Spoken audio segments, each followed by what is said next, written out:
Sejam todos muito bem-vindos ao IDOT Entrevista aqui no canal do YouTube IDOT Oficial, um programa que contará com uma personalidade de influência para a osteopatia e para o IDOT. O objetivo será expor a biografia e a opinião dos nossos convidados. O nosso programa contará ainda com a participação de renomados profissionais que entrevistarão a nossa convidada de hoje. Eu sou Fábio Damião e terei a honra de conduzir mais esse programa. A nossa convidada de hoje é graduada em osteopatia pelo IBO e Sutherland College of Osteopathic Medicine, na Bélgica, membro da Sociedade Brasileira de Osteopatia, membro da Sociedade Brasileira de Anatomia, pós-graduada em Gestão e Políticas Educacionais. Estou falando da osteopata DO Rosângela Petroni Rezende, presidente do Registro Brasileiro dos Osteopatas. Professora Rosângela, seja muito bem-vinda. É um prazer tê-la conosco aqui no IDOT Entrevista. Prazer é todo meu. É um prazer estar com vocês nessa noite. Agradeço a oportunidade de falar com os convidados e ter o prazer de estar com pessoas tão importantes. Muito obrigado mais uma vez. Seja muito bem-vinda. E também contaremos com a presença de grandes profissionais do IDOT, todos com formação pela instituição e com vasta experiência clínica. Eles serão os responsáveis por extrair o melhor da nossa convidada. São eles, professor DO Marcial Zanelli de Souza, professor DO Leonardo de Lima Souza, que também é coordenador do IDOT Sorocaba, e o professor CI do IDOT, Hermínio Gonçalves, que também é coordenador do IDOT Internacional. Professores, sejam todos muito bem-vindos também a essa entrevista. Para começar esse primeiro bloco, eu queria saber da doutora Rosângela, né? Vou começar fazendo essa rodada de perguntas, né? Mais uma vez, seja muito bem-vindo. Isso aqui vai ser um bate-papo que nós vamos ter o prazer de escutá-la, de entender um pouco mais da sua experiência na osteopatia. E eu queria, para começar, saber qual foi a sua trajetória até chegar à osteopatia. Como foi o seu encontro com essa filosofia, doutora? A minha história é um pouco longa.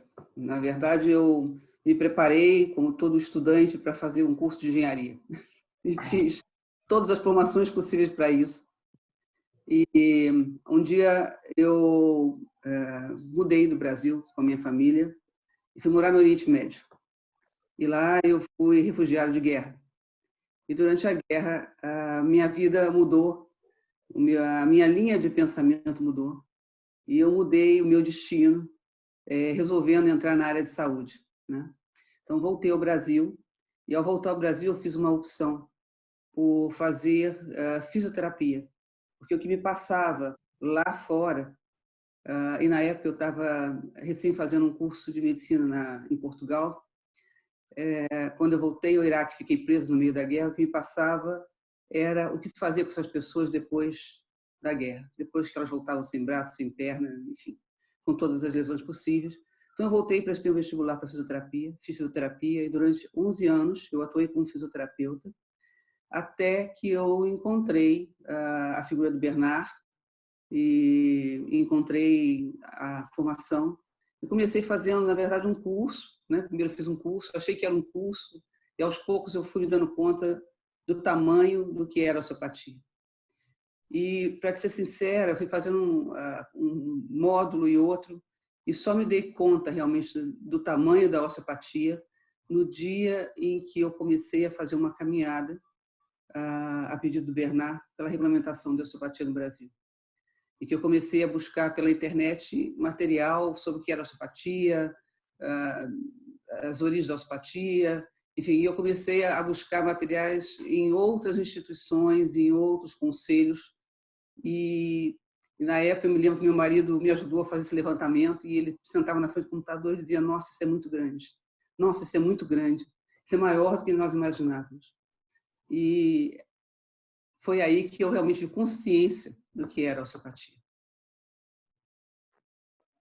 Perfeito. Muito bom saber dessa história, desse contexto histórico, né? Eu queria convidar, nesse momento, o professor Marcial Zanelli de Souza para fazer uma pergunta para a doutora Rosângela. Por favor, professor.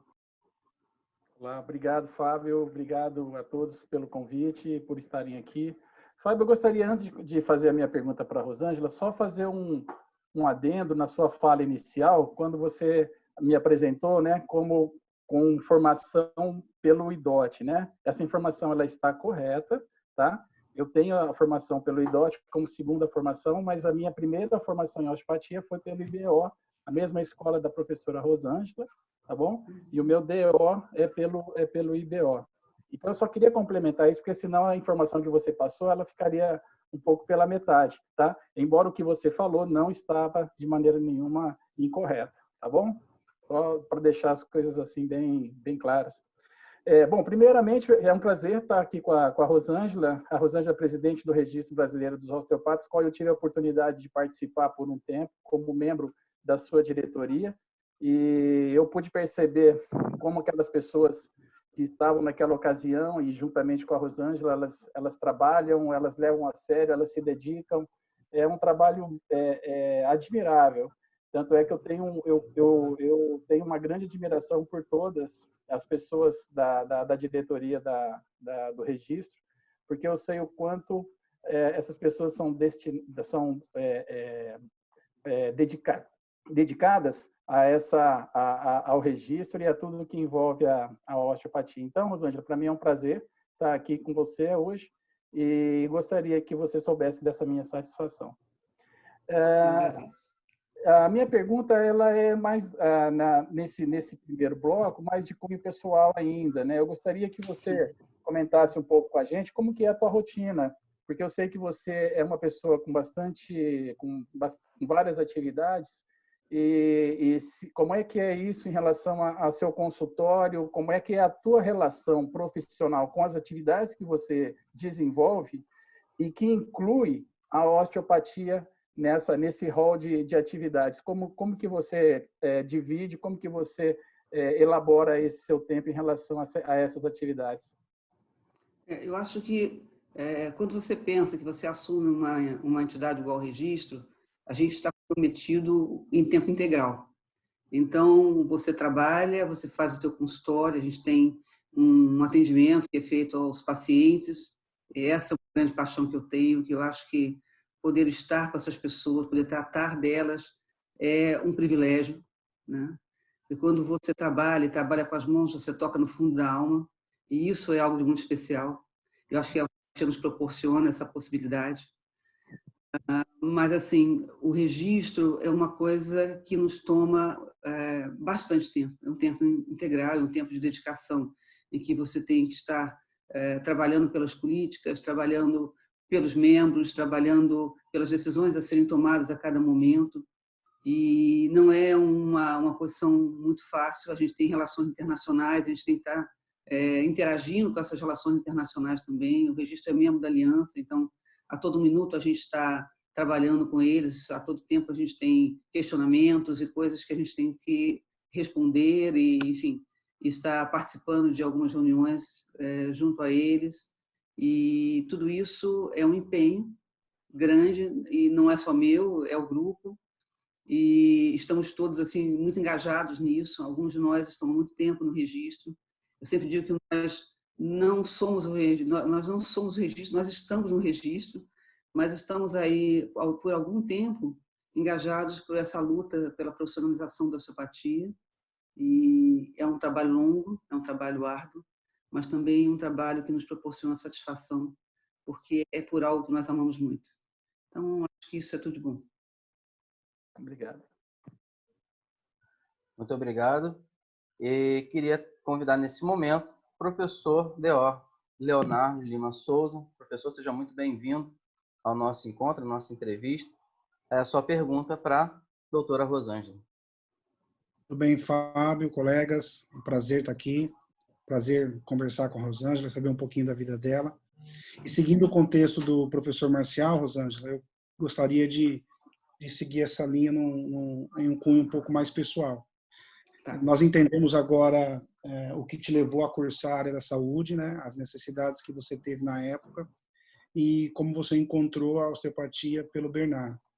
ao longo da sua caminhada na osteopatia, eu acho que isso é comum em todas as profissões, situações, pessoas, professores que acabam marcando muito o caminho e dando um norte importante. Você disse que um dos motivos que fez você compreender a complexidade e a profundidade da osteopatia foi quando você começou a fazer as buscas em relação à regulamentação. Mas em um aspecto mais clínico, de aula, em alguma situação voltada para o aspecto clínico, quem e por que alguma situação como essa te marcou como osteopata? É comum nessa jornada nossa alguns professores marcarem, seja por um atendimento ou por um contexto. Eu queria que você falasse um pouquinho das suas inspirações dentro da osteopatia. Bom, o meu grande mestre foi o Bernard, né? Primeiro porque eu tive um contato muito próximo com ele. Segundo porque eu tive como um exemplo, né, a ser seguido. Alguém que amava muito aquilo que fazia, que tinha uma força muito grande. Ele era um homem muito grande, de estatura também, muito bravo, muito forte, assim como pessoa ele era uma presença. Então, mas havia um professor pelo qual eu tinha um carinho especial, que era Robert Perroni-Ferrer. Robert era um homem encantador. Ele faleceu ano passado, com 98 anos de idade, e até os seus últimos dias ele trabalhou como osteopata. Ele jamais deixou de trabalhar, né? De uma suavidade, de uma leveza ao toque, quando ele trabalhava com os pacientes, que impressionava. E de uma sensibilidade muito grande. Eu me lembro que um dia eu estava em sala e ele ministrava um curso e eu estava muito preocupada com questões da clínica, estava muito envolvida com alguns problemas. E nessa época eu tinha uma clínica muito grande, eu morava em Foz do Iguaçu, no Paraná, e eu tinha uma clínica muito grande lá. E eu me lembro que, com todas essas questões, eu estava assim, meio distante. Ele sentou do meu lado no intervalo de aula e disse assim: "Você está cansada, né?" Eu disse: "Estou." Ele disse assim: "Pois é, vou te contar uma coisa." Eu falei: "O quê?" O dia que eu descobri que, não tendo uma secretária, eu trabalhava um dia menos na minha vida e eu podia descansar, eu trabalhei um dia menos na minha vida. Então, assim, era como se ele pudesse saber o que estava acontecendo comigo. Então, a percepção dele, o feeling dele para as pessoas era uma coisa muito profunda. E foi uma coisa que me marcou muito.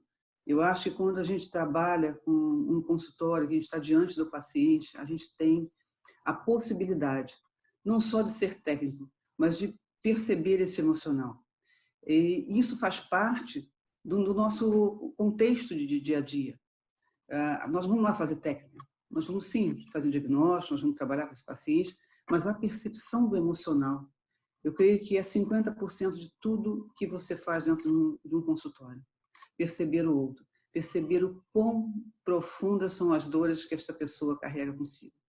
E de que forma você pode amenizar essas dores, de que forma você pode trabalhar. A gente sabe que quando você toca, pela profundidade, vamos dizer assim, que o toque tem no espírito, na alma dessa pessoa, ela muitas vezes traz à tona emoções. Isso está implícito, está no corpo dela.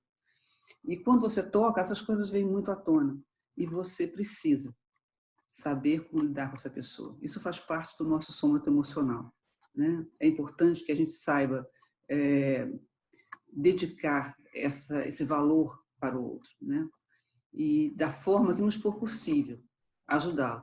E quando você achar que ele precisa de mais, orientar que ele possa ter um tratamento adequado para as suas dores ou para os seus sentimentos, aquilo que realmente afeta. Porque o físico ele é muito atingido pelo emocional. E nós todos sabemos disso, né? Acho que todo profissional de saúde tem esta noção.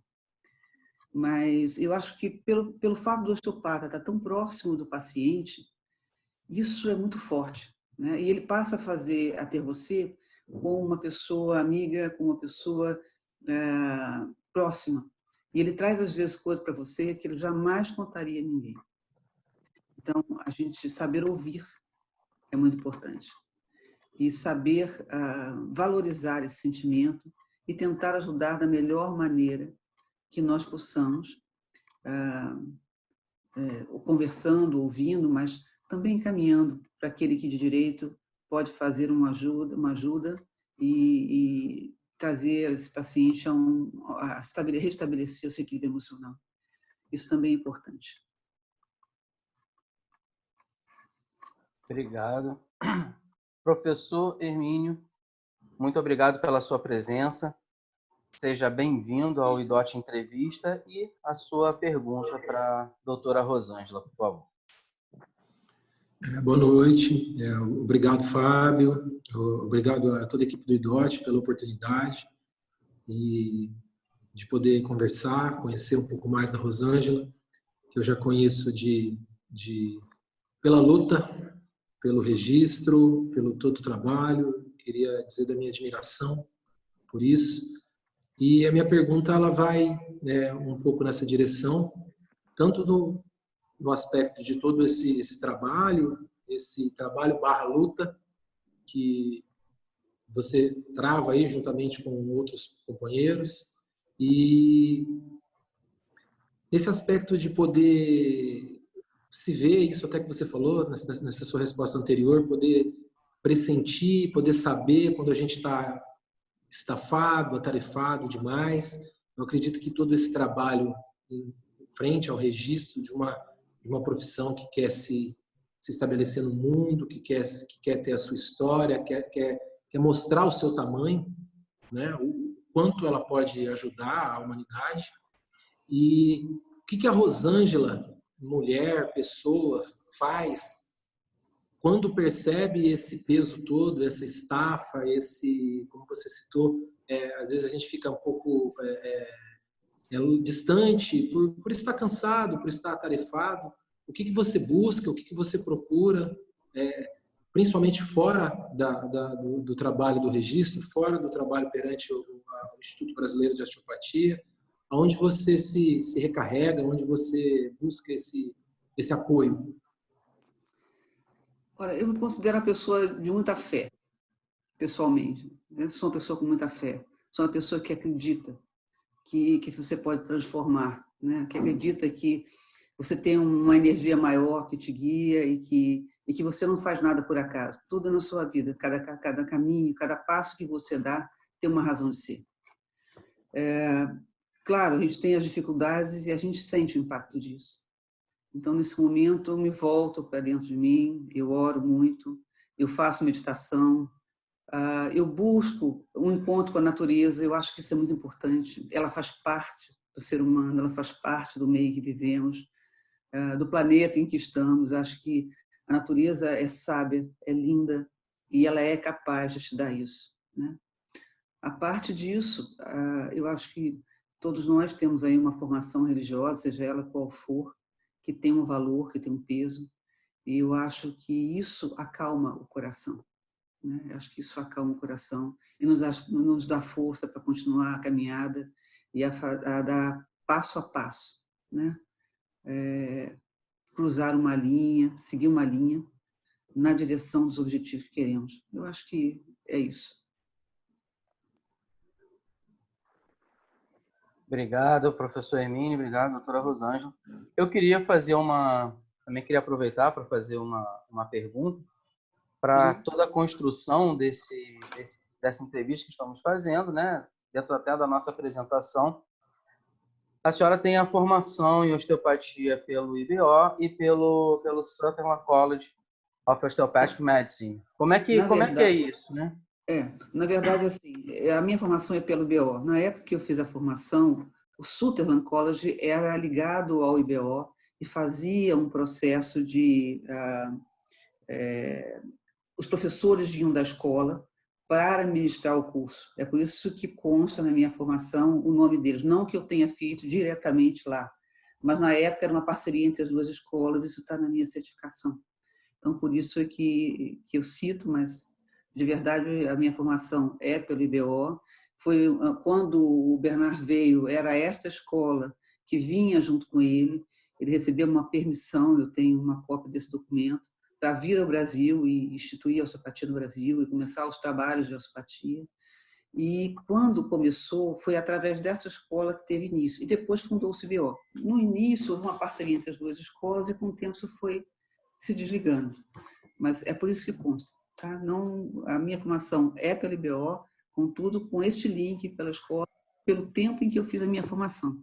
Tá? Perfeito. Isso eu estava usando só como uma introdução para chegar na pergunta que é a seguinte. O que a senhora percebe dessa época, quando vinham esses professores, né, para cá, para fazer essa parceria, o que a senhora percebe de grande diferença entre a osteopatia ensinada dessa forma e o programa de osteopatia que nós temos hoje em dia? A senhora percebe alguma diferença? Tem alguma nuance que tem alguma diferença significativa para quem está aprendendo, para quem está ensinando? Eu sou grata a todos os meus professores, né? Porque, na verdade, eu acho que eu tive o privilégio de conhecer alguns profissionais muito bons, muito importantes. Mas, assim, a osteopatia, ela está em constante transformação. Ela cresce, ela se expande e ela melhora e se qualifica. Ela é uma ciência. E, enquanto ciência, ela vem, no mundo inteiro, crescendo, se adaptando, mudando. Eu acho que nós fazemos parte dessa realidade desse momento, todos nós, né? A osteopatia vem um franco crescimento. Eu acho que ela vem tendo seu reconhecimento em vários países. É uma profissão que tem 120 anos de sua fundação, e isso é muito tempo, porém, o reconhecimento veio sendo galgado país a país aos poucos, né? É mais ou menos o que estamos fazendo aqui.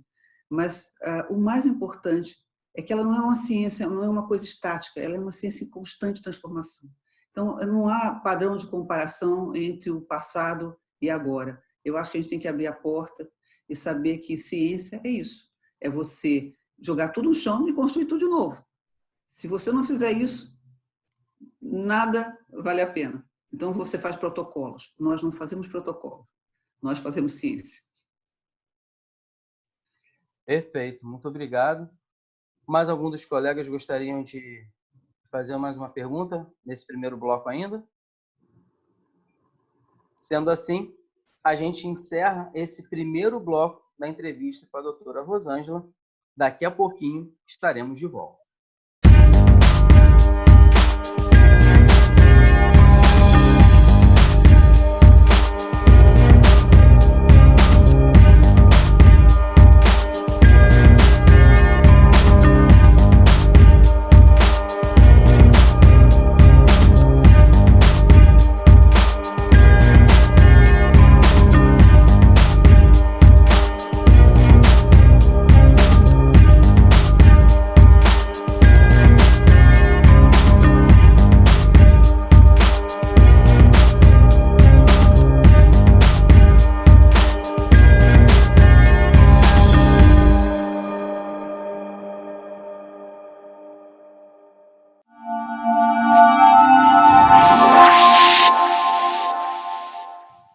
O IDOT Entrevista está de volta para mais uma série de perguntas para a osteopata DO e presidente do Registro Brasileiro de Osteopatas, Rosângela Rezende.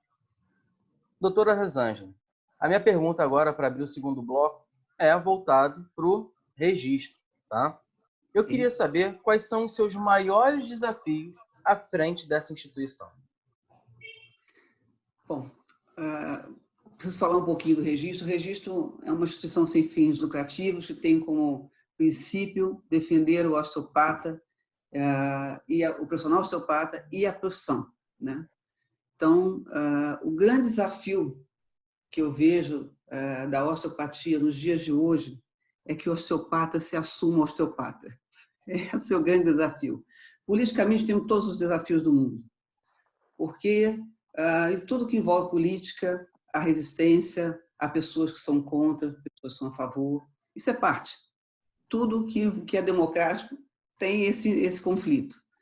Porém, a maior dificuldade que eu vejo é que os osteopatas, de fato, se vejam como osteopata e assumam o seu papel dentro desta profissão.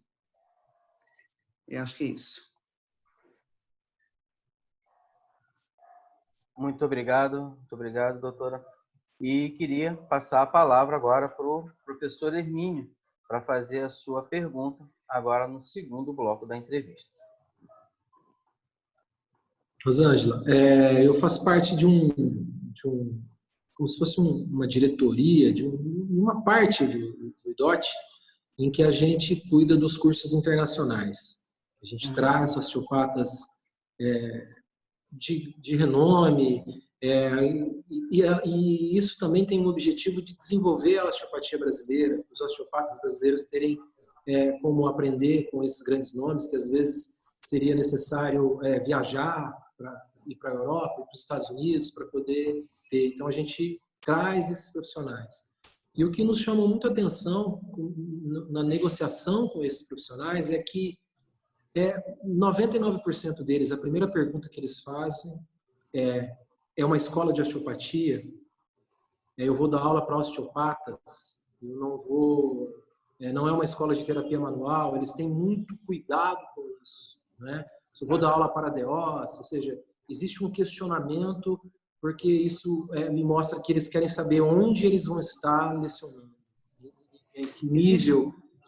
Então, eu gostaria de saber que, no seu ver, ou na visão do registro, se isso, o Brasil está caminhando para uma posição de respeito, as escolas, tudo isso, como isso chega a vocês, por parte, às vezes, até de consultas desses profissionais perante ao registro?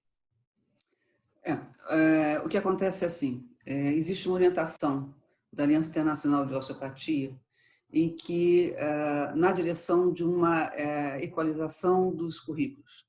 Os currículos sejam iguais, isso facilitaria o trâmite dos profissionais de um país para o outro. Essa é uma questão.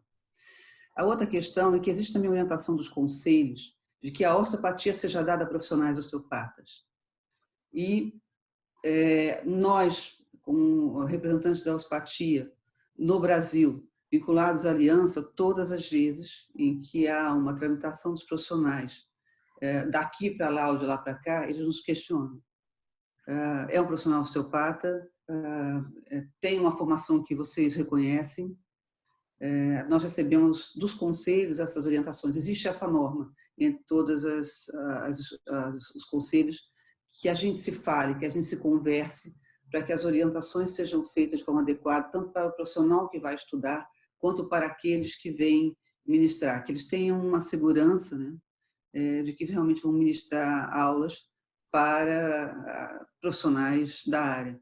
Obviamente, você não pode barrar tudo, tudo que acontece tem um lado financeiro também, mas a gente procura fazer as orientações, as adequações, orientar as escolas a fazer as formações dentro daquilo que preconiza a OMS, dentro daquilo que preconiza a Aliança Nacional, e o registro segue essas normas. Basicamente é isso, a gente não faz nada diferente. A gente segue as orientações internacionais, porque é muito importante que o nosso currículo seja similar ao currículo que está lá fora, que a gente possa tramitar entre as escolas e entre os países com uma liberdade de ação, que você não precisa ficar fazendo adaptação para fazer formação fora ou para ser reconhecido se você um dia mudar deste país para outro ou vier alguém de lá para cá.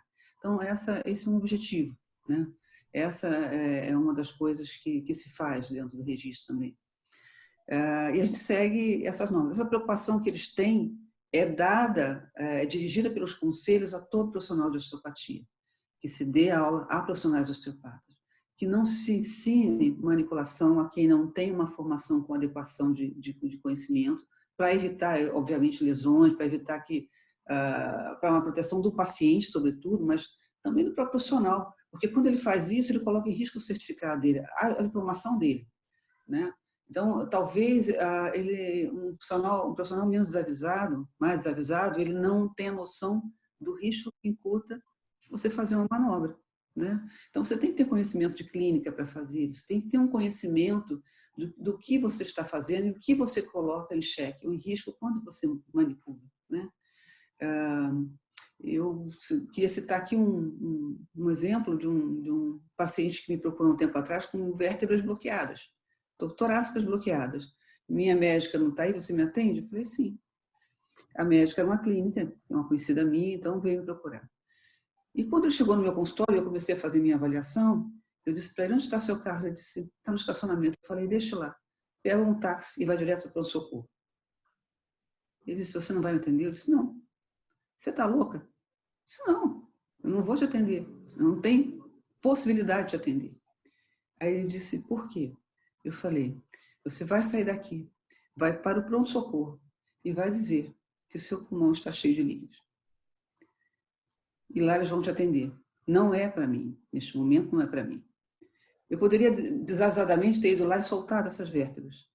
E ele teria perdido o único espaço aéreo que ele tinha para respirar. Porque o cérebro bloqueou, provavelmente o corpo bloqueou essas vértebras para que ele pudesse ter um espaço aéreo residual para manter a ventilação dele. Se eu vou lá e manipulo, automaticamente eu perdi essa possibilidade. Ele cairia em qualquer lugar sem nem saber do que foi que morreu. Então, esse cuidado, essa percepção é importante. E quando a gente ensina alguém osteopatia, a gente tem que saber que a gente não pode simplesmente ensinar manobra. Você tem que ensinar a buscar as causas, você tem que ensinar a fazer um diagnóstico, para não imputar nem no risco do paciente e nem no risco do profissional, né? Então, é por essa razão que se tenta em todo mundo levar a osteopatia dentro de alguns critérios. A quem vamos ensinar, né? Qual é o conhecimento de base que essa pessoa tem para poder realmente fazer essa manobra, né? Às vezes, eu tive a oportunidade de ver alunos de curso de fisioterapia que aprenderam a manobrar. Fizeram um curso de algumas horas e ensinaram a manobrar. E aí você vê o número de lesões que uma pessoa pode ter quando isso acontece. Eu cheguei a receber no consultório filho de uma paciente minha que fez fisioterapia e que aprendeu a manobrar e manobrou o filho. E lesionou a vértebra do guri. Que não era tão guri, era um adulto. Mas, bom, aí veio para a gente tentar mudar uma situação. Então, essas coisas acontecem. Então, a nossa preocupação, a nossa responsabilidade é muito grande. E nós não podemos abrir mão dos cuidados que temos que ter ao ensinar. Que acho que o aluno tenha a possibilidade de manipular quando ele puder entender abrir este leque de possibilidades e de risco que acontece quando você trabalha. A manipulação não é a nossa essência é o diagnóstico. A manipulação é o que vamos eleger depois do diagnóstico feito, né? Então, vamos eleger as melhores manipulações, mas sem a primeira avaliação, sem fazer um diagnóstico adequado, não é possível que o seu trabalho seja assertivo. O que vai acontecer é que você pode até melhorar o paciente se não tiver complicação nenhuma, tá? Mas vai voltar, porque você está trabalhando sintomas, você não está trabalhando a causa. E a busca do osteopata é sempre pela causa do problema. Então, é isso. Professor Leonardo, por favor. Eu estava pensando numa pergunta, mas o meu último paciente hoje mudou. Eu vim no carro pensando, refletindo sobre o que ele me disse. Eu vou tentar transpor isso para a Rosângela em relação ao fato. Eu atendi um professor da UFSCar hoje, meu último paciente, e a área dele não tem nada a ver com a nossa. E ele estava queixando-se da ansiedade e o desespero que a universidade pública no qual ele leciona não tinha, eu diria até, preparo para o que está acontecendo agora no que diz respeito ao ensino à distância. E ele ficou completamente preocupado e, enfim, agora está tendo todo um movimento para que as aulas pudessem voltar. E aí ele virou para mim no final da consulta, me procurou com uma dor no ombro e ele já conhece a osteopatia, enfim. E ele fez um comentário muito pertinente. Ele falou assim, Léo, a minha área, para falar a verdade, em algumas situações, a aula ela quase que equivale à presencial. Eu estou ao vivo com os alunos. Mas o que você acabou de fazer em mim, ensinar alguém a fazer isso, não tem como a visão dele, a fala dele, ser pelo computador. Ele falou assim, o ensino mudou, as coisas tendem a mudar agora, não só por esse fato, E ele falou, mas a osteopatia vocês tem que ser presencial, né? Você vai continuar viajando para dar aula no Brasil todo. Eu estou pegando esse gancho, Rosângela, de um fato que aconteceu algumas horas atrás e me fez pensar bastante em relação, eu imagino, só de você dar esses dois exemplos, no que está implicado o cuidado em relação à carga horária, à formação, à capacitação, sim, o tempo de formação, o que vai ser ensinado em relação a disciplinas básicas e essenciais. Mas pensando nesse aspecto um pouco mais global, em relação a como vai estar o ensino daqui a 30, 40 anos, mesmo sabendo que é difícil uma previsibilidade, você já pensou em algo que pudesse amparar ou proteger a osteopatia para as mudanças que podem atingir todas as áreas, em todos os aspectos? Uma vez que, talvez, se isso não estivesse sido pensado, pode abrir possibilidade de interpretações e atrapalhar o processo. Como você vê isso em relação a esse fato? Primeiro, eu penso que a gente tem dois padrões de formação, né, hoje no Brasil. A possibilidade de você fazer uma carga horária complementar, que é difícil, porque eu imagino que todos nós viemos de outras formações iniciais, que é o que tem no Brasil nesse momento, e cada escola tem critérios distintos, e quando as pessoas chegam a fazer osteopatia, elas têm disciplinas de base, mas elas não têm o conhecimento osteopático. E esse é o grande diferencial que temos quando fazemos osteopatia.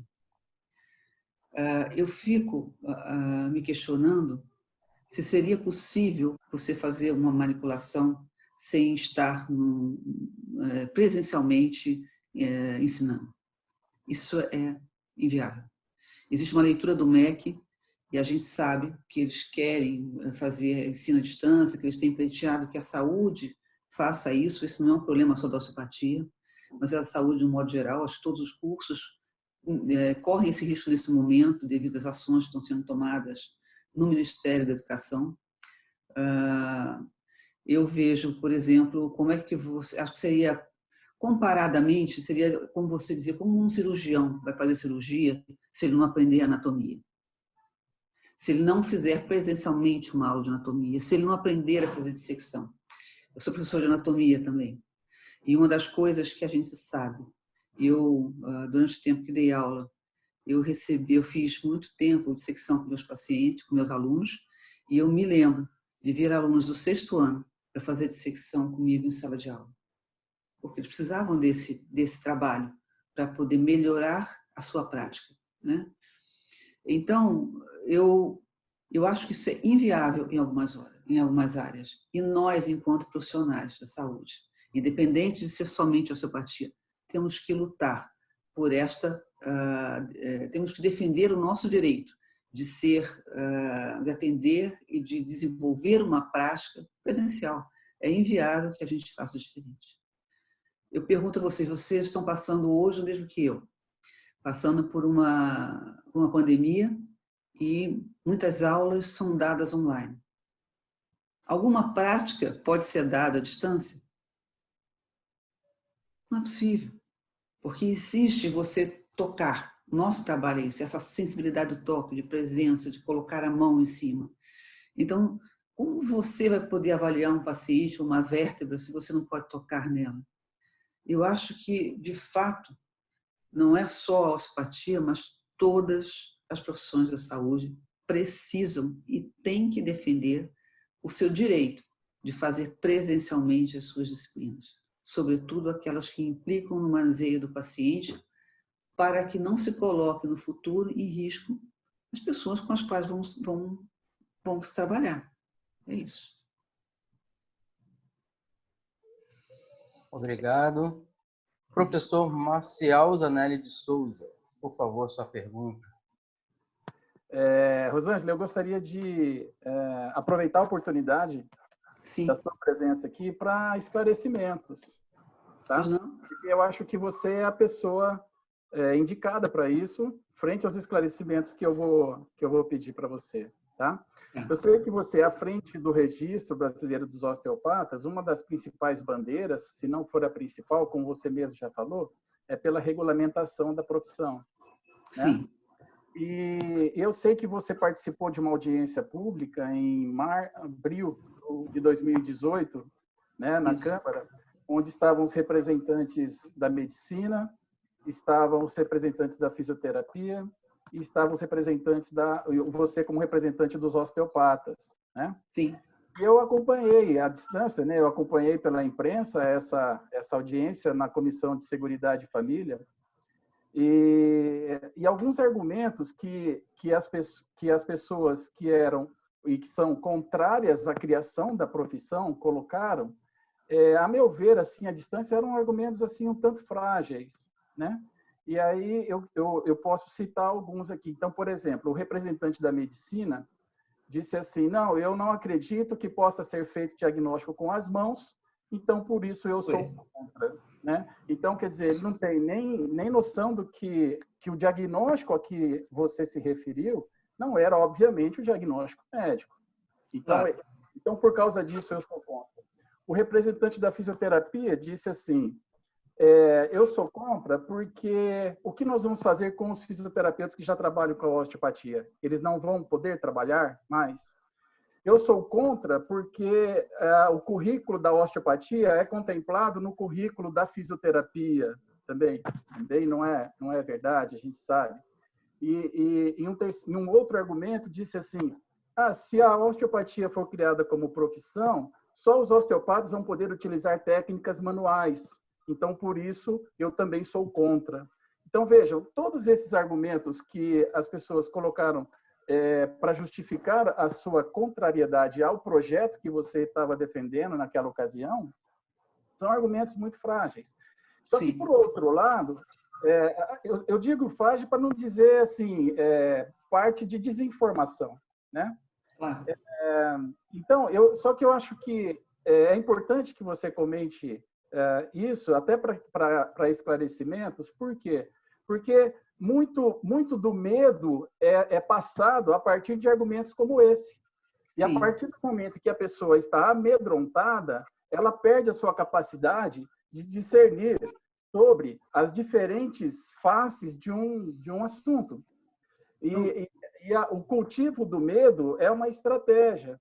Então, eu gostaria que você... Eu não tenho nenhuma pergunta, na verdade. Então, eu fiz esse contexto, né? Eu ilustrei um pouco, porque, na verdade, eu não falei nada aqui agora, não inventei nada, não criei nada. Isso tudo que eu falei, você pode confirmar. Eu só falei aquilo que eu vi lá, né? Eu não estou falando nada da minha opinião. Então, diante disso, eu gostaria que você pudesse esclarecer, como eu falei, eu não tenho nenhuma pergunta, que você pudesse esclarecer, em se aprovando o projeto de lei na criação da osteopatia, vamos considerar que é o que você e o registro e as pessoas que acreditam nisso lutam por isso.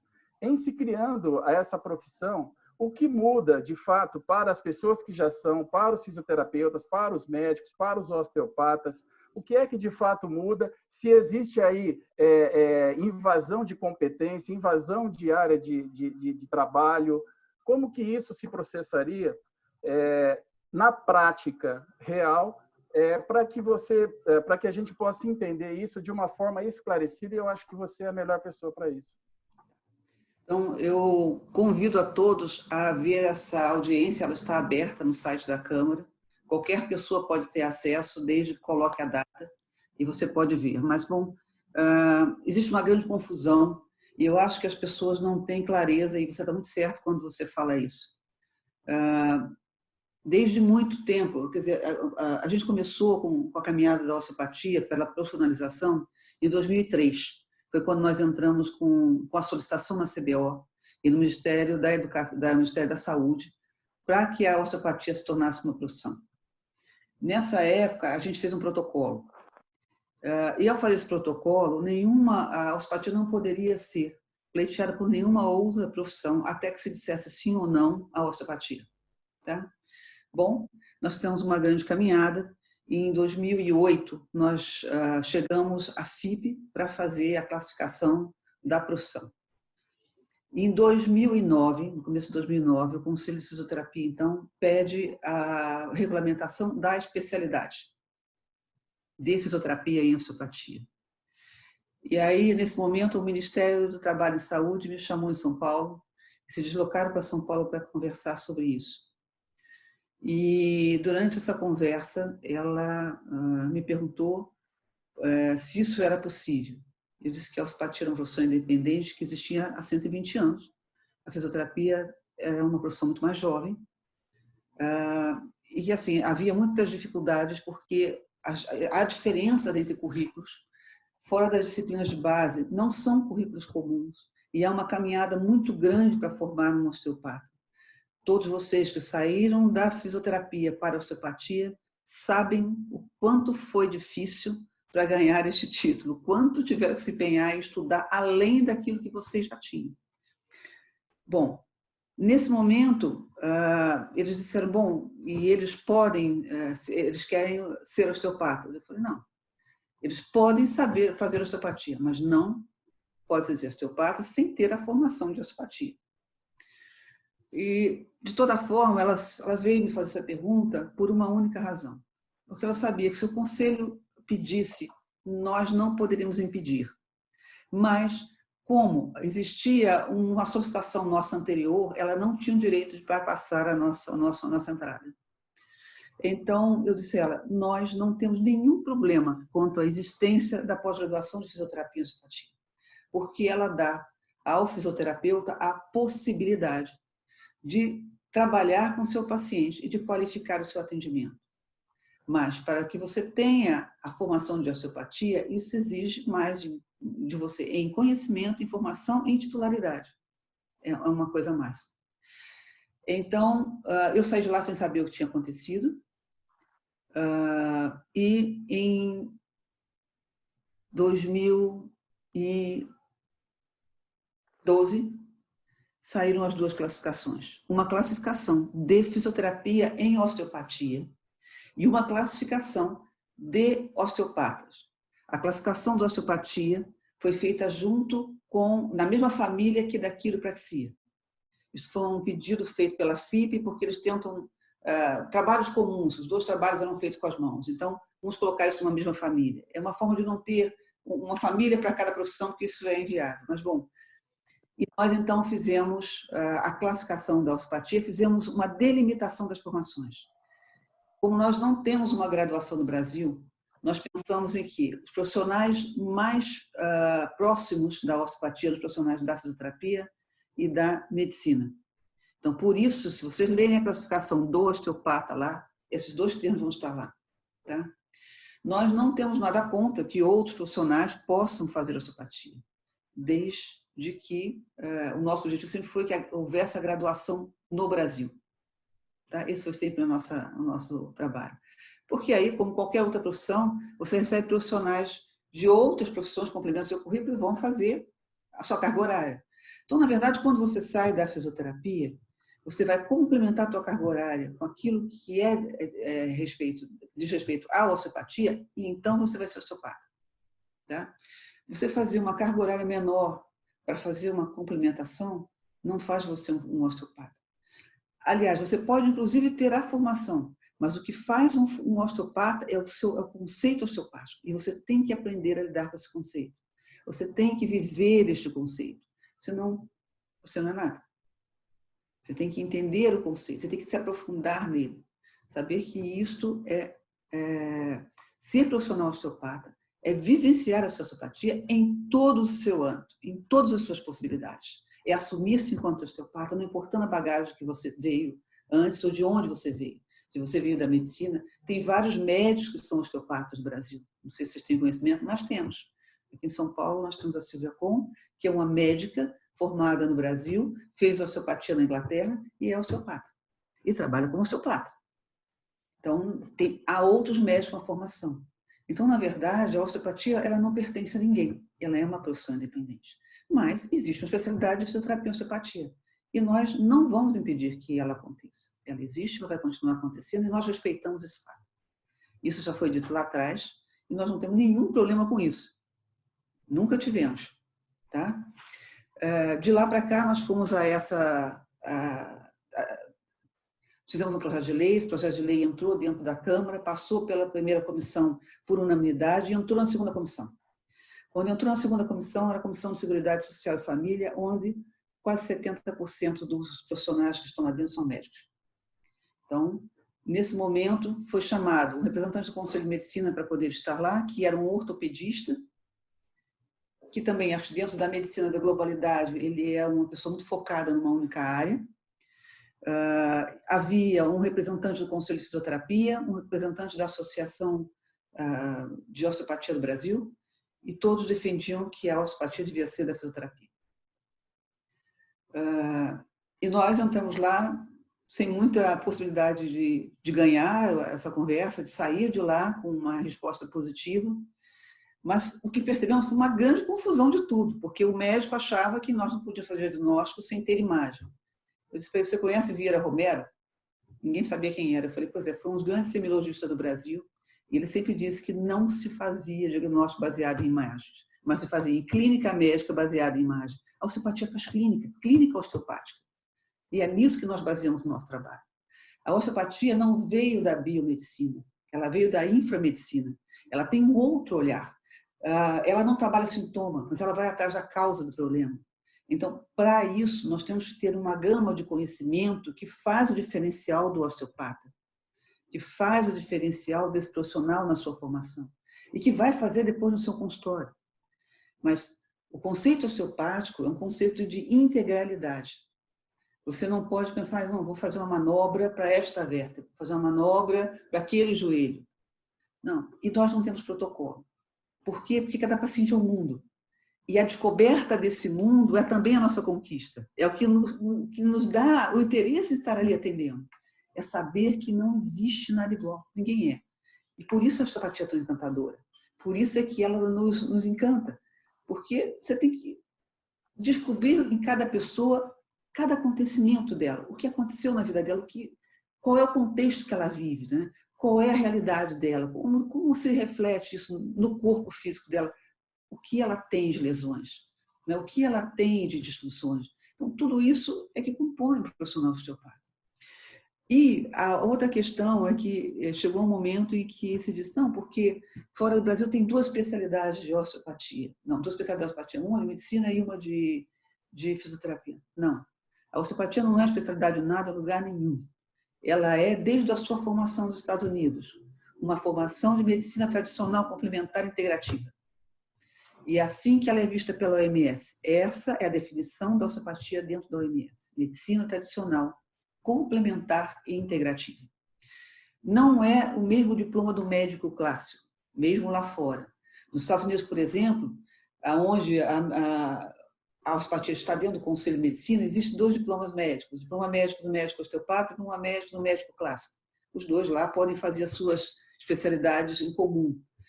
Mas isso não é verdade para todos os países. Há países em que a osteopatia está independente, mas a osteopatia não é especialidade de nada em lugar nenhum. Em todos os lugares ela vem saindo como a profissão que ela é, independente, com um raciocínio próprio, com um conceito próprio, com uma ciência que ela é. Portanto, ela independe de uma profissão para existir. Claro, as pessoas podem vir de outras profissões? Podem. E cada um tem a sua bagagem. E essas bagagens se complementam, isso é muito importante. Todas as profissões têm a sua importância. Você não tem que deixar de dizer: não quero mais saber do que eu fazia antes, porque não vale a pena. Não. Se você vai continuar fazendo o que você fazia antes, também faça. Mas quando você trabalhar com osteopatia, diga para todo mundo: eu sou osteopata. Quando você falar sobre osteopatia, diga: eu faço osteopatia, e fale sobre osteopatia. Não misture as sintonias, né? Tem vários osteopatas que antes tinham clínicas de fisioterapia e que trabalham com as duas coisas. Isso é possível. Em qualquer lugar do mundo você tem pessoas fazendo várias áreas em qualquer clínica. Isso não diz nada contra ninguém. Mas a osteopatia é única. E ela tem, dentro do seu registro no Brasil, um registro dela. E existe um registro de especialidade. Você quer ser especialista? Seja especialista. você também será bom naquilo que faz. Você quer ser osteopata? Seja osteopata, mas vibre essa profissão. Seja osteopata, com todos os direitos e os deveres que ela te dá. Então, eu gostaria que, assim, porque quem está nos ouvindo pode ter uma curiosidade, né? Ou até duas, ou mais. Assim, em termos práticos, para quem já atua com a fisioterapia, com a osteopatia, em se regulamentando a profissão, o que mudaria? Esse é um aspecto. O outro aspecto é qual é o desdobramento, porque nós falamos dessa audiência e depois nós não falamos do desdobramento. Houve algum desdobramento disso? Qual foi o conselho? Durante da audiência para cá, no final da audiência, o deputado falou que ele acreditava na osteopatia, o relator, e que ele ia trabalhar para que a osteopatia se tornasse uma profissão independente, que ele acreditava nela enquanto profissão. E, de verdade, houveram várias reuniões entre nós e o Conselho de Fisioterapia ao longo do tempo, para tentar ajustar algumas coisas para que a gente pudesse realmente trazer a osteopatia. E o que ficou foi o seguinte: existe a PL, existe um relatório que foi feito por esse relator de adaptação da PL. Porque a nossa primeira projeto de lei ele era restritivo e não permitiria ao especialista fazer a osteopatia. Mas quando ele foi feito, essa especialidade não existia. Quando essa PL foi feita, a especialidade não existia. Então, nós fizemos mudanças para que o especialista, se quiser continuar sendo especialista, vai continuar fazendo as suas manobras. Não há problema nenhum.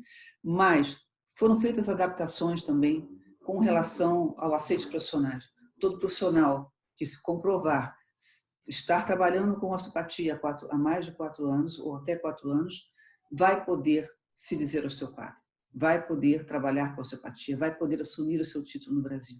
Então, há várias cláusulas que foram feitas para poder blindar os profissionais que fizeram sua formação, independente de onde eles vêm, desde que eles comprovem que tenham feito uma formação, que essa formação respeitou algumas regras e que ele atua com osteopatia.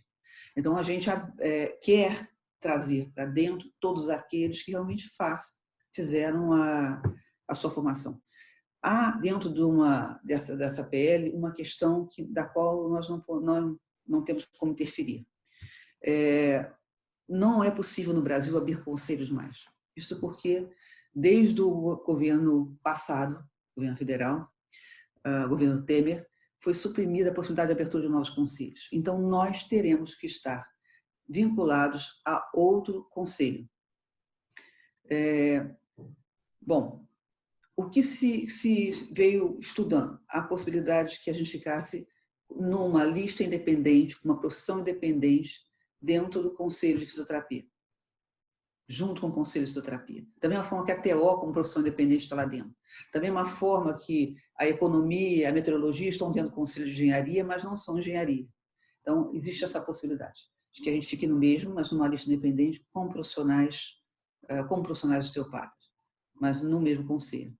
Então, isso é uma solicitação, um acerto feito e uma solicitação do deputado que isso acontecesse. Em princípio, o registro nunca pensou em ficar ad eterno. Nós tínhamos uma consciência de que quando o conselho de osteopatia abrisse, tudo que era do registro ia para esse conselho. E ele deixaria de existir. Mas essa possibilidade não foi aberta, em função de aspectos legais, economia que o governo quer fazer, não quer ter gastos. Então, isso então está lá como cláusula, até que se possa abrir um conselho, até que haja a possibilidade de abrir um conselho, nós estaremos, em princípio, junto com o Conselho de Fisioterapia, num grupo independente dentro do Conselho de Fisioterapia. Então, essa é o que está descrito dentro dessa PL. Está dentro da PL também que vão existir as duas possibilidades de formação, o part-time e a graduação. O profissional osteopata que vem do zero, o profissional que vem de outra formação para a osteopatia. Eu acho que aí nós temos um ponto de fragilidade. Em princípio, nós não éramos muito a favor de que houvesse abertura para muitos profissionais de outras áreas, por exemplo, a abertura de profissionais de outras áreas dentro do part-time. a nossa leitura é que dentro da graduação isso é possível. Mas dentro do part-time a gente sabe que tem uma dificuldade, que é a formação acadêmica de alguns não brindar a anatomia, a fisiologia, no modelo que nós precisamos para a formação do osteopata. Então, isso é uma dificuldade. Mas, bom, durante todo esse tempo, houve representantes do Conselho de Fisioterapia, da própria Aliança, que estiveram dentro dessas reuniões, e que talvez tenha truncado um pouco essa definição, porque não está ipsilitris o que nós queríamos, que era que esse part-time continuasse até que se fizesse a primeira graduação no Brasil. Isso para nós seria o ideal. Pelo menos é aquilo que eu acredito. Porque então sim poderia abrir para todas as profissões, mas as pessoas viriam e fariam a complementação do seu currículo de acordo com a sua bagagem anterior e complementariam o que não fizeram. Nessa situação, eu acho que a fragilidade está em que talvez nos vá fazer o part-time pessoas que ainda não têm essa bagagem e que isso pode criar uma fragilidade na história. Então, é isso. Não é o que nós queríamos, mas em função das interferências, algumas coisas tiveram que ser negociadas, né? Mas eu acho que seria uma coisa comum, de acordo para todos. Isso não está finalizado, a PL já está feita a relatoria, isso vai para votação. Não foi ainda, porque em função do Congresso está priorizando as coisas com relação à Covid, à saúde, os problemas que estão acontecendo no Brasil hoje, mas em março já deveria ter sido votado. Está pronta a votação, está na lista de espera de aprovação nessa comissão. Eu acredito que a votação será favorável, porque foi feito um consenso antes da liberação da relatoria. Não é, volto a dizer, o que o Conselho de Fisioterapia queria, não é aquilo que pleiteava o Registro Brasileiro dos Osteopatas para os mas é o que o relator entendeu que poderia ser o meio do campo ali. Você entendeu? Na verdade, a palavra final é do relator. E sobre ela, a gente não pode interferir. Então, a relatoria está descrevendo esse projeto de lei desta forma, porque assim entendeu o relator, sobre as partes, em um acordo que não colocasse em questão a profissão do osteopata em continuidade, que ela seja realmente votada com forma positiva, que não fosse mais questionada, nem se tivesse oposição das outras áreas. Obrigado, Rosângela. Eu tinha que pedir para você esses esclarecimentos, porque, como eu falei, você é a pessoa melhor para fazer esse esclarecimento sobre o ponto de vista do registro. Obrigado, viu? Okay. Muito obrigado. Professor Hermínio tem mais uma pergunta, por favor, professor.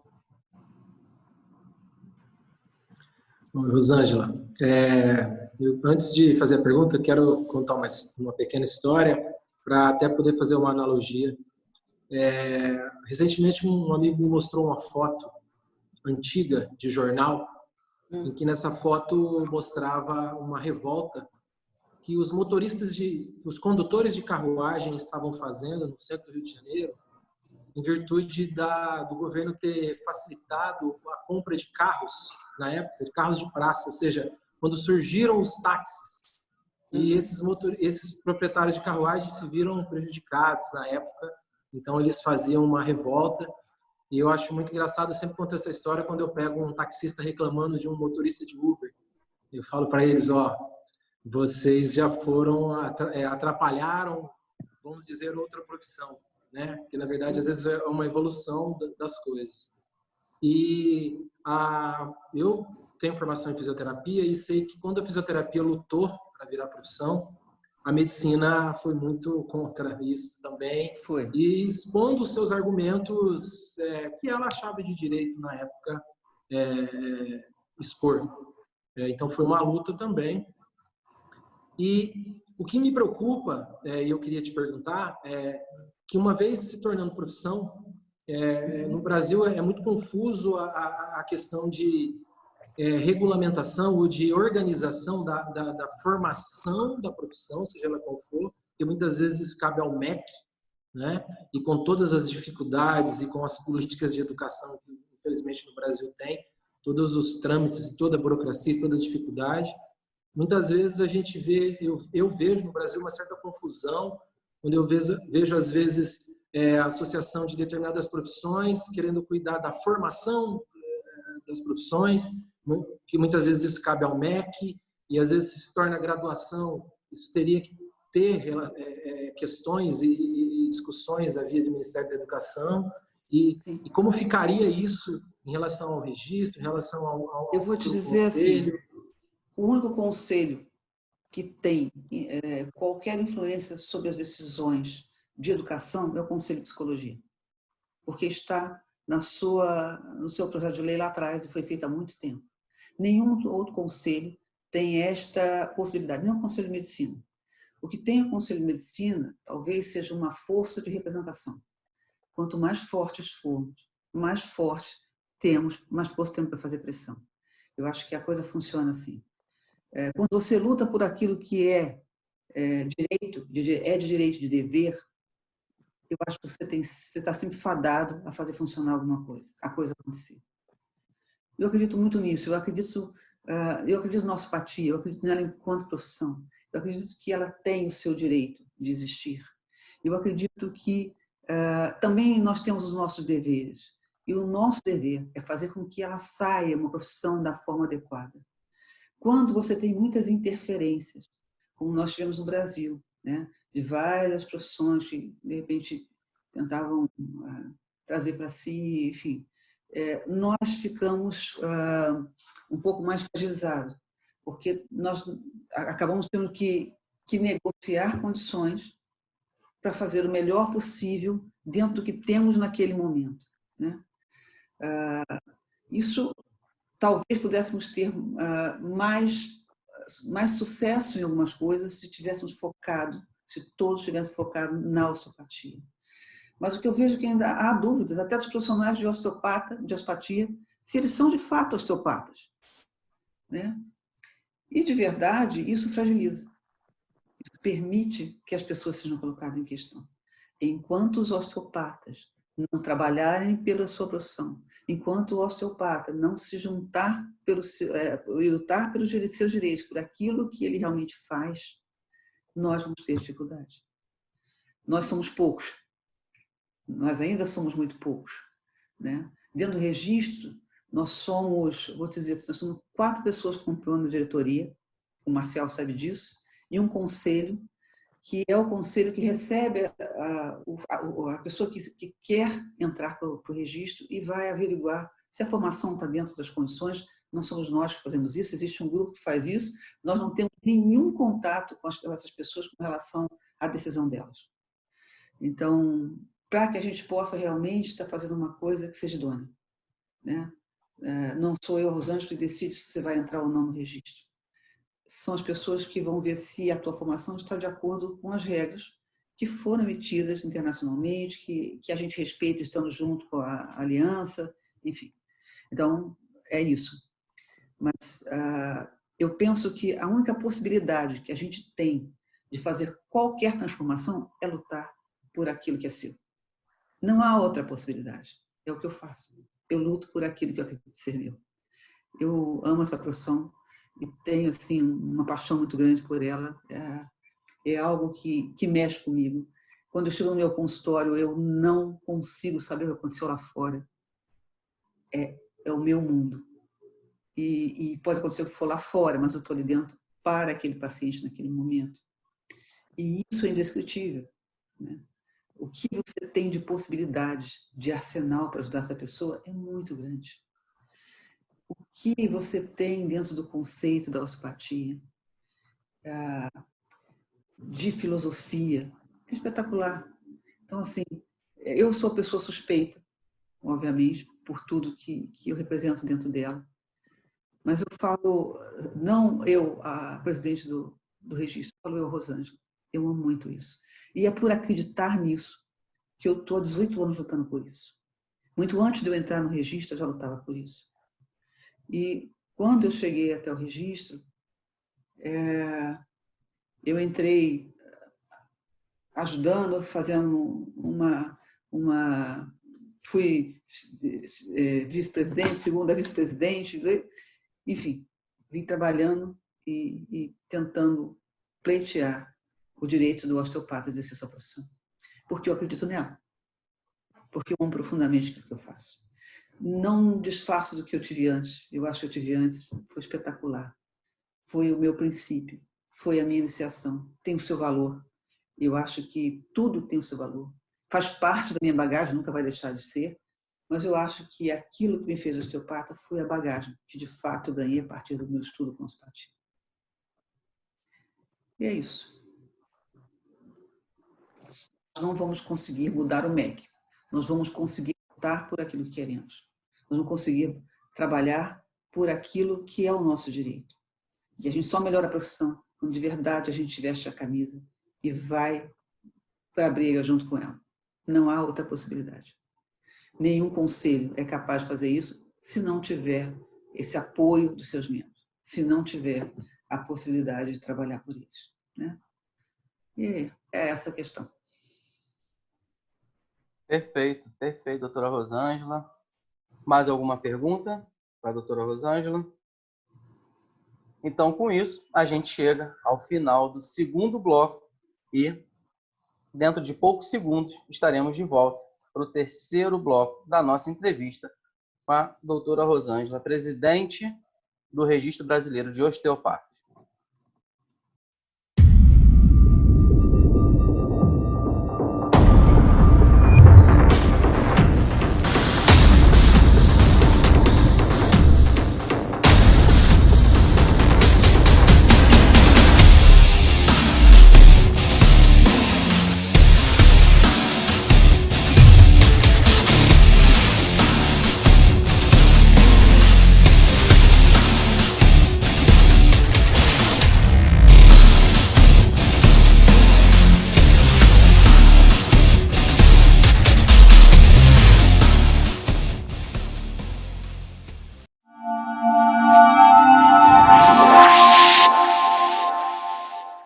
O IDOT Entrevista está de volta com a osteopata DO e presidente do Registro Brasileiro de Osteopatas, Rosângela Rezende. Rosângela, eu queria fazer uma pergunta, antes da gente entrar no nosso momento papo reto. Queria que você falasse um pouquinho como você vê a osteopatia no futuro. A osteopatia está em pleno crescimento, né? Não só no Brasil, no mundo. Se vem trabalhando muito hoje sobre as pesquisas osteopáticas, porque em função da diferença que há entre a formação do osteopata, sua leitura sobre as avaliações, sobre lesões, que é bem distinta da medicina clássica e da biomedicina, durante muito tempo, os trabalhos em relação à osteopatia não eram bem aceitos em algumas revistas científicas e vem se trabalhando muito para que isso aconteça. A Aliança faz grandes trabalhos lutando por essa união da osteopatia. E há reuniões dessa aliança também com as comissões, com os conselhos, que pretendem melhorar a qualidade e o reconhecimento do osteopata no mundo inteiro. Mas no Brasil, eu acho que a gente vem também fazendo essa caminhada. Aos poucos a gente vem galgando publicações, pesquisas, e acho que isso é que torna aquilo que a gente faz grande.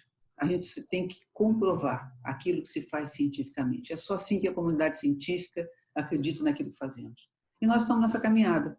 Eu vejo o IDOT fazendo esse padrão de pesquisas, buscando crescimento, eu vejo o IBO fazendo isso. Eu acho que é uma caminhada boa, difícil, árdua, mas também com boas recompensas aí no final. Isso é um crescimento para a osteopatia, né? Muitas das coisas que se usava lá atrás em osteopatia, veio se deixando, né? Algumas coisas vão mudando, vão se transformando em técnicas, vai se qualificando algumas ações, técnicas novas são criadas, pesquisas são feitas, publicações novas estão acontecendo a todo momento. Então, a osteopatia é uma profissão de futuro, é uma profissão para o futuro. Eu acredito muito nisso. Perfeito. Muito obrigado por essa resposta. E nesse momento, Rosângela, a gente entra no momento da nossa entrevista chamado Momento Papo Reto, onde eu farei uma pergunta ou apenas deixarei um tema no ar e o seu maior desafio vai ser responder em apenas uma palavra ou, no máximo, uma frase curta. Tá. Tudo bem? Tudo bem. Então, vamos lá. A osteopatia no Brasil. Grande. A osteopatia no mundo. Em pleno crescimento. Um hobby. Pescar. Uma referência. Bernard Keff. Futuro. Profissionalizar a osteopatia. Ser osteopata é? Ser sensível. Um livro. O ensaio sobre a cegueira. Ser presidente do Registro Brasileiro de Osteopatas. Servir aos meus colegas. Servir. Aos meus colegas. O que te inspira? O que me inspira? Plenitude. Perfeito. Bom, estivemos aqui hoje com a doutora osteopata D.O. Rosângela Petroni Rezende, presidente do Registro Brasileiro de Osteopatas. Rosângela, muito obrigado pela sua presença. Nos sentimos muito honrados com a sua presença aqui nesse programa de hoje, saber um pouco mais da sua história, saber um pouco mais da sua visão sobre a osteopatia.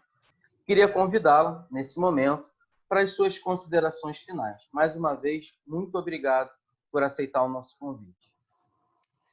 Eu agradeço a oportunidade de estar aqui, de falar ao IDOT, aos alunos, aqueles que assistem o canal.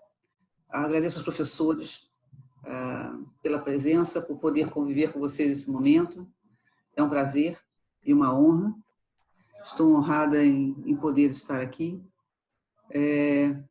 Tenho a dizer, então, últimas palavras dirigidas a todos os osteopatas, tá bom? Onde vocês forem, onde vocês estiverem, sejam osteopatas. É isso. Assumam aquilo que são. E sejam felizes com aquilo que são. Um beijo a todos, do fundo do coração. Obrigada pela atenção de todos. Muito obrigado mais uma vez. Eu agradeço igualmente a participação de todos os professores e os convido também para as suas considerações finais. Gostaria de começar pelo professor D.O. Marcial Zanelli de Souza. Professor, muito obrigado pela presença, muito obrigado por disponibilizar o seu tempo e as suas considerações finais.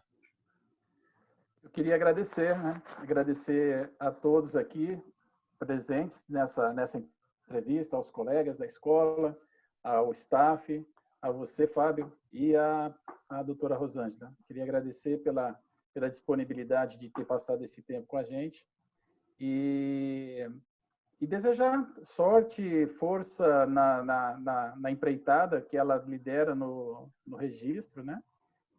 Porque, como você bem disse, Rosângela, eu acho que as pessoas precisam ser o que elas são, né? Se elas se sentem osteopatas, elas precisam ser osteopatas, né?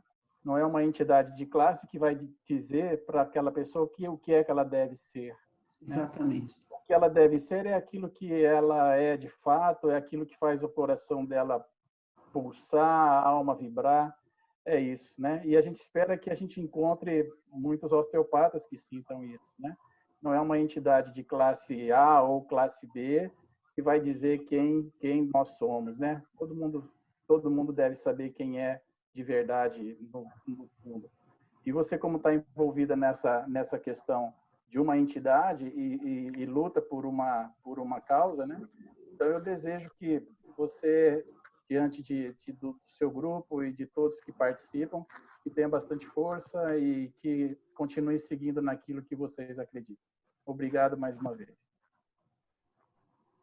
Muito obrigado, professor Marcial, mais uma vez pelo seu tempo, e queria agradecer também a participação do professor D.O. Leonardo de Lima Souza, pela presença, pela disponibilidade do tempo de estar conosco aqui no IDOT Entrevista. Muito obrigado, professor. Suas considerações finais. Obrigado a você, Fábio, pessoal de todo o staff do IDOT, que fica aí atrás das câmeras, mas que tem um papel importantíssimo. Então, eu queria agradecer também aos colegas, os espectadores que nesse momento estão assistindo essa entrevista, e principalmente a Rosângela, por esclarecer, trazer clareza, conhecimento para todos os espectadores. Foi um prazer conversar, bater um papo, conhecer mais você. Tive a oportunidade de conhecer no Congresso em Ribeirão Preto, no qual você ministrou uma palestra brilhantemente, e eu agradeço a oportunidade. Obrigado, professor, mais uma vez. Agradecer também ao professor Hermínio Gonçalves, professor CI do IDOT, coordenador do IDOT Internacional. Professor, muito obrigado pelo seu tempo e suas considerações finais. Fábio, sou eu quem agradece a oportunidade de estar participando, junto com grandes osteopatas aqui presente. Quero agradecer também ao staff do IDOT pela oportunidade, pelo convite. É sempre uma honra poder falar da osteopatia, que é a minha paixão de vida também. E uma conversa tão profunda, tão boa, que só tem a engrandecer isso que já é gigante, né? No coração de todos nós aqui dessa entrevista, eu pude perceber. Então é só agradecer mesmo. Muito obrigado, principalmente a você, Rosângela. Agradeço. Muito obrigado, professores. Agradeço mais uma vez a todos, em especial a doutora Rosângela, que se disponibilizou para estar aqui conosco no período dessa entrevista para contar um pouquinho mais sobre a osteopatia e a sua visão sobre a osteopatia e todo o trabalho que vem sendo desenvolvido. Muito obrigado mais uma vez a todos. E assim chegamos ao fim desse programa. Agradecimentos especiais a você que esteve presente conosco até esse momento. Deixe seu comentário aqui embaixo. Quero saber o que você mais gostou desse programa, como isso impacta na sua vida como profissional de osteopatia. Um grande abraço a todos e até o próximo IDOT Entrevista.